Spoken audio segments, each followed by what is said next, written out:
오늘 제목이 홍해 앞에서라는 말씀입니다. 이스라엘 백성들이 이제 모세의 인도를 따라서 애굽 땅의 10가지 재앙을 하나님께서 부으심을 통하여 이제 그들이 춤을 추면서 애굽에서 이제 출애굽을 하게 되어집니다. 그들이 얼마나 기뻤겠습니까? 마침 제가 어제 또 텔레비전을 트는데 10개 영화를 하더라고요. 어떻게 아시고 오늘 내가 이 설교를 할 줄 아시고 하나님께서 10개 영화를 또 보게 하셨는지 한번 봤습니다. 오리떼들, 소떼들, 양떼들 이끌고 나오는데 말할 수가 없습니다. 얼마나 어지럽고 또 사람들이 질서 없이 그렇게 나왔겠습니까? 그렇게 하나님께서 그들을 인도해 내셨습니다. 그런데 그들이 하나님의 인도를 받아서 왔던 것이 바로 홍해 앞, 바로 그곳이었습니다. 그런데 그것으로 끝나는 것이 아니라 뒤에는 또 애굽 군대들이 전차를 이끌고 오늘 말씀에 보니까 이 주력 부대, 전차 부대가 600명이었다 이렇게 말하고 있어요. 600대가 그렇게 요즘으로 말하면은 탱크 부대를 600대를 이끌고 지금 이스라엘을 치려고 오는 것이에요. 이스라엘은 아무런 무기도 없습니다. 군사도 없습니다. 너무나도 뻔하잖아요. 그들은 다 몰살될 이런 위기에 놓여 있는 것이에요. 그런 상황 속에서 이스라엘이 심히 두려웠다. 그래서 오늘 11절 12절에 보면은 이렇게 말합니다. 애굽에 매장지가 없어서 당신이 우리를 이끌어내어 이 광야에서 죽게 하느냐? 어찌하여 당신이 우리를 애굽에서 이끌어내어 우리에게 이같이 하느냐? 우리가 애굽 사람을 섬기는 것이 광야에서 죽는 것보다 더 낫다. 이 소리를 들은 모세는 얼마나 그 가슴이 찢어지겠습니까? 그들은 예전에 자신이 살던 애굽으로 돌아가겠다고 이렇게 말합니다. 나온 것이 실수였다고 말했습니다. 애굽에서 종살이 하던 때가 지금보다 낫다는 것입니다. 하나님 말고 우리는 차라리 노예로 살더라도 애굽 사람을 섬기며 살겠더라고 이렇게 말해요. 있을 수 없는 이런 이야기들을 합니다. 그런데 그 영화를 보니까요, 꼭 이 일에 주동자가 있어요. 다 이렇게 하는 것이 아니라 꼭 한 사람이 이 주동자가 있습니다. 그리고 이 주동자에 의해서 거기에 함께 동조하는 이런 무리들이 있더라고요. 자, 이것을 보면서 우리가 참 하나님을 불신하는 일에 주동자가 되어서는 안 되겠구나 하는 것이에요. 사랑하는 성도 여러분, 홍해 앞에서 우리는 우리 인간의 이 본성의 적나라함을 보게 되더라는 것입니다. 홍해 앞에 서 보니까 우리 인생이 무엇인가, 우리 인생의 본성이 무엇인가를 적나라하게 보게 되더라는 것입니다. 믿음과 불신앙의 차이가 무엇인지 분명하게 확인할 수 있는 순간이 바로 이 홍해 앞이 되더라는 것입니다. 우리도 언젠가 만나는 우리 자신의 홍해 앞에서 나 자신이 누구인가? 내가 그동안 내 믿음이 건강하게 자라왔는가? 아니면은 내 믿음이 뜬구름을 잡는 그런 믿음인가를 우리 자신의 우리 인생의 홍해 앞에서 발견할 수 있다라는 것이에요. 내가 믿음의 사람인지 아니면은 내가 가짜 신앙인지 분명하게 발견할 수 있는 순간이 우리에게도 있다는 것이, 그것이 바로 홍해라는 것입니다. 오늘 홍해 앞에서 여러분의 신앙을 점검하는 시간, 그리고 인생의 홍해 앞에서 하나님이 하시는 일을 기대하는 그런 시간이 될 수 있기를 축복합니다. 홍해 앞에서 우리가 깨닫는 것이 있습니다. 하나님의 계획하신 일을 우리가 알지 못하기 때문에 우리가 당황하고 우리가 원망한다는 것이에요. 오늘 본문의 1절 2절 말씀 한번 다시 읽어볼까요? 여호와께서 모세에게 말씀하여 이르시되 이스라엘 자손에게 명령하여 돌이켜 바다와 믹돌 사이에 비아히로다 곧 바알스본 맞은편 바닷가에 장막을 치게 하라. 무슨 말입니까? 하나님이 그곳으로 인도했다는 것입니다. 하나님이 그곳에 장막을 치라고 했습니다. 하나님이 인도해 주셨는데 그곳이 막다른 길이었습니다. 그들 앞에 놓인 것은 길이 아니라 거대한 바다가 있었습니다. 하나님이 그곳으로 인도하셨다는 것이에요. 우리가 신앙생활하면서 우리도 종종 이처럼 막다른 골목에 다다를 수 있다는 것입니다. 물론 우리가 실수해서 우리의 불신앙으로 말미암아 얻은 그런 고난이라고 한다면은 우리는 충분히 이해할 수 있잖아요. 그런데 우리가 하나님을 잘 섬겼습니다. 교회 생활, 신앙 생활도 참 잘했습니다. 교회 안에서 이 모양 저 모양으로 우리가 봉사 생활도 참 잘했습니다. 헌금도 참 잘했어요. 주님의 인도하심을 따라서 열심히 믿음 생활을 했습니다.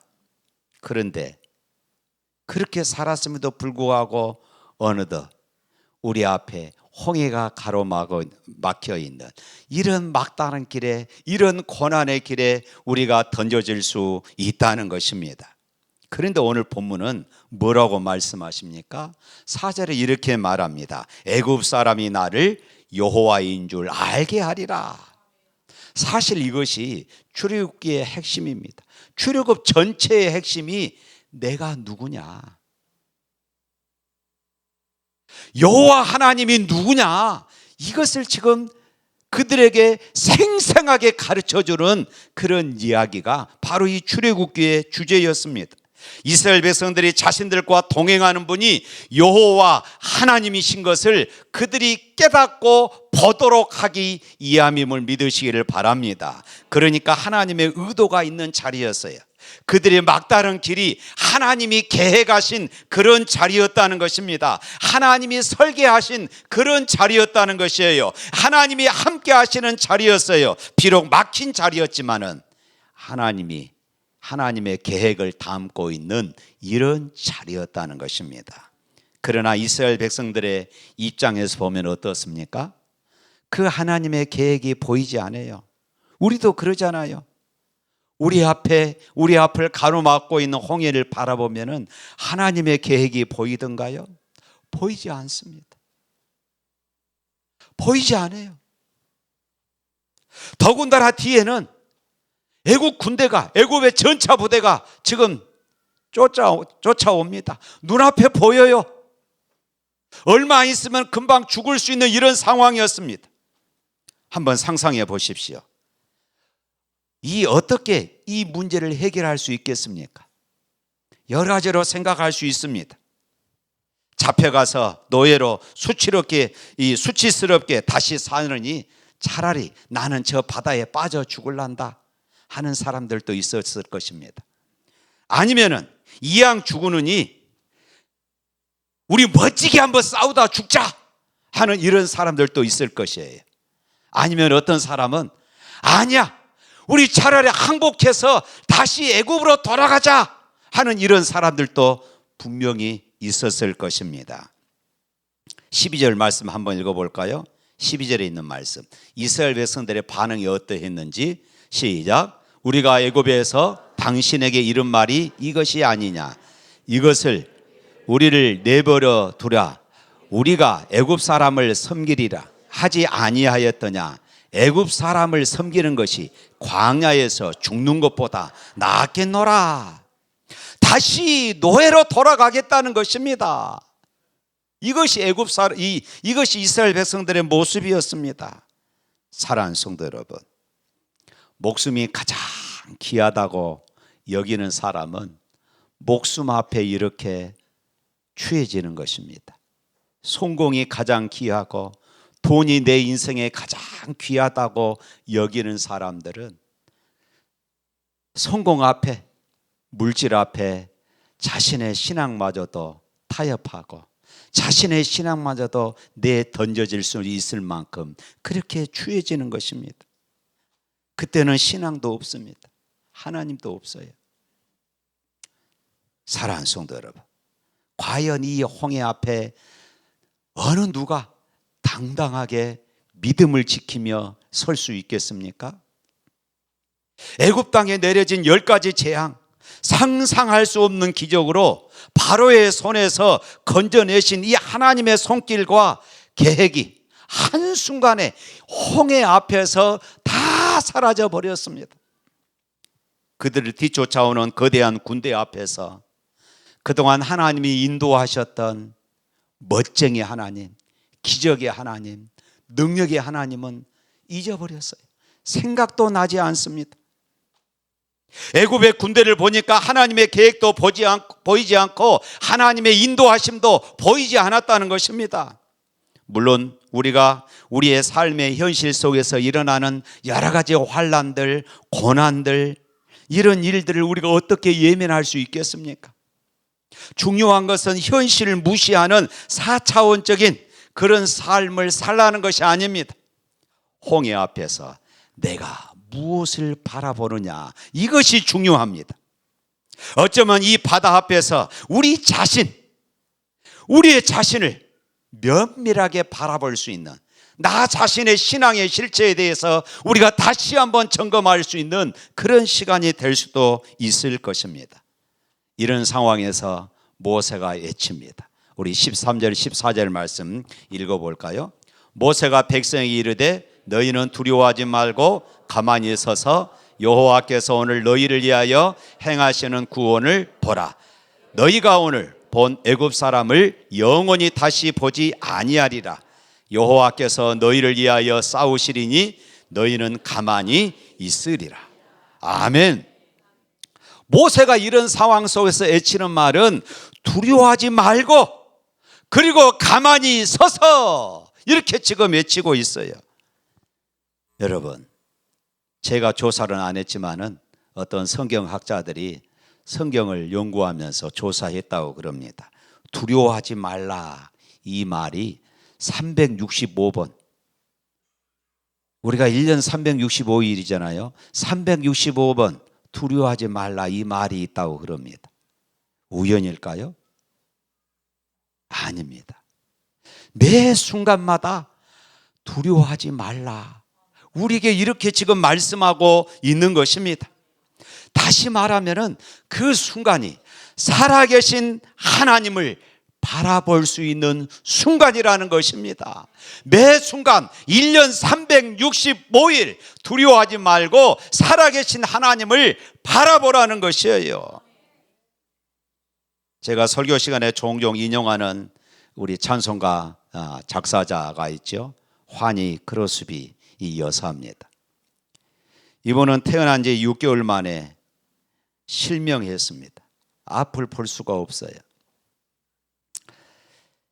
그러나 그는 시각 장애인으로서의 삶은 암담했지만은 그런 자기의 인생을 불행하다, 자기의 인생을 비관하지 않았습니다. 누군가의 도움이 없이는 한 발자국도 나갈 수 없는 현실 속에서도 그는 하나님의 인도하심을 분명히 믿었습니다. 자기의 앞길을 열어가시는 하나님의 손길을 그는 경험하며 그 하나님을 신뢰하면서 살았습니다. 그러면서 그가 이렇게 찬양해요. 주가 맡긴 모든 역사 힘을 다해 마치고 밝고 밝은 그 아침을 당할 때 요단강을 건너가서 주의 손을 붙잡고 기쁨으로 주의 얼굴 배우리. 나의 주를 내가 그의 곁에 서서 배우며 나의 주를 그의 손에 못 잡고 나의 주를 손에 못 자국을 보아 알겠네. 온숭이도 나무에서 떨어집니다. 여러분들이 하도 심각해서 제가 웃으려고 틀렸습니다. 그녀는 이런 자신의 비참한 인생 속에서 비참한 자신을 바라보지 않았어요. 자기를 인도하신 하나님을 바라본 것입니다. 오늘 이스라엘 백성들은요, 그렇지를 않았습니다. 홍해를 바라봤습니다. 뒤에서 쫓아오는 애굽의 전차 부대를 바라본 것입니다. 하지만 모세는 그런 상황 속에서 두려워하지 말고 가만히 서서 하나님의 일하심을 보라, 하나님을 보라고 이렇게 외치고 있어요. 특별히 여기서 가만히 서서 이 말은 아무것도 하지 말고 가만히 있어라 그 말이 아닙니다. 흔들리지 말고 서 있으라는 것입니다. 살아계신 하나님을 신뢰하며 흔들리지 않는 믿음을 가지라는 것이에요. 아무리 무서워도 흔들리지 말라는 것입니다. 그런데 가만히 서서 견고히 흔들리지 않는 사람이 누구일까요? 바로 이 믿음의 사람입니다. 할렐루야. 사랑하는 성도 여러분, 정말로 어려울 때에 가만히 서서 하나님의 인도하심을 바라볼 수 있기를 축복합니다. 가만히 서서 하나님의 섭리를 바라보시기를 바랍니다. 가만히 서서 하나님의 역사하심을 바라보시기를 바랍니다. 가만히 서서 하나님의 큰 손길을 바라볼 수 있기를 주님의 이름으로 축복합니다. 그런데요, 오늘 본문에 보면은 모세조차도 당황하고 있었던 것 같습니다. 그래서 하나님께서 모세에게 이렇게 말씀해요. 우리 15절 16절에 있는 말씀 한번 읽어볼까요? 여호와께서 모세에게 이르시되 너는 어찌하여 내게 부르짖느냐? 이스라엘 자손에게 명령하여 앞으로 나아가게 하고 지팡이를 들고 손을 바다 위로 내밀어 그것이 갈라지게 하라. 이스라엘 자손이 바다 가운데서 마른 땅으로 행하리라. 할렐루야. 지금 모세가 머뭇거리면서 하나님 앞에 부르짖고 있어요. 그때 하나님은 그런 모세를 향하여 야, 너 부르짖지 말고 그만 부르짖고 지팡이를 들어 바다를 향하여서 들라, 이렇게 외치고 있어요. 그리고 바다를 갈라지게 하라는 명령입니다. 그래서 모세가 하나님의 이 말씀을 듣고 지팡이를 들어 바다를 향하였습니다. 그때 어떤 일이 일어났습니까? 지금 보십시오. 뒤에서 애국 군대가 금방 쫓아옵니다. 시간이 얼마 없습니다. 어제 영화를 보니까요, 모세가 손을 들자 그냥 바다가 쫙 바로 갈라지더라고요. 그런데 성경은 그렇게 말하고 있지 않아요. 단번에 바다가 갈라지지 않았어요. 밤새도록 모세가 손을 들자 동풍이 불기 시작합니다. 그리고 밤새도록 동풍이 불면서 바다가 조금씩 갈라지기 시작한 것이에요. 21절 한번 읽어볼까요? 21절 모세가 바다 위로 손을 내밀매 여호와께서 큰 동풍이 밤새도록 바닷물을 물러가게 하시니, 단번에 물이 물러갔으면 얼마나 좋았겠습니까? 그런데 밤새도록이었습니다. 이스라엘 백성들 입장에서 보면 지금 어떻겠어요? 막 조마조마합니다.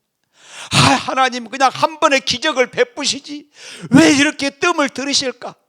애굽의 군대들이 전차 부대가 지금 우리를 죽이려고 금방 다가오고 있는데 하나님 제발 좀 빨리 좀 해주십시오. 아마 이런 순간이 아니겠습니까?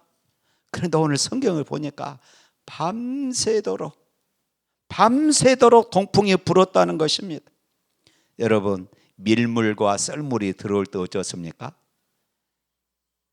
거의 12시간 차이로 밀물이 들어왔다가 썰물이 나갔다가, 지금 그런 순간이 얼마나 느리게 보입니까? 지금 이스라엘 백성들은 답답합니다. 빨리 기적을 보여줘야 하는데, 빨리 하나님이 일하심을 봐야 하는데 금방 죽을 것 같아요. 그런데요, 하나님이 어떻게 일하시는가 볼까요? 오늘 19절부터 20절 말씀 한번 읽어봅니다. 19절부터 20절 이스라엘 진 앞에 가던 하나님의 사자가 그들의 뒤로 옮겨가매 구름 기둥도 앞에서 그 뒤로 옮겨 애굽 진과 이스라엘 진 사이에 이르러 서니 저쪽에는 구름과 흑암이 있고 이쪽에는 밤이 저쪽이 이쪽에 가까이 못하였다. 구름 기둥이, 지난주에 말씀드렸잖아요. 불기둥과 구름 기둥이 그들을 인도했다고요. 그런데 앞에 있던 이 구름 기둥이 뒤쪽으로 갑자기 샥 합니다.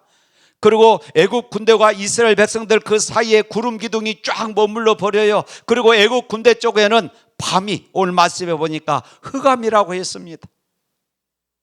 그런데 지금 밤이잖아요. 밤인데 이쪽은 낮과 같이 되었더라, 이렇게 지금 말하고 있습니다.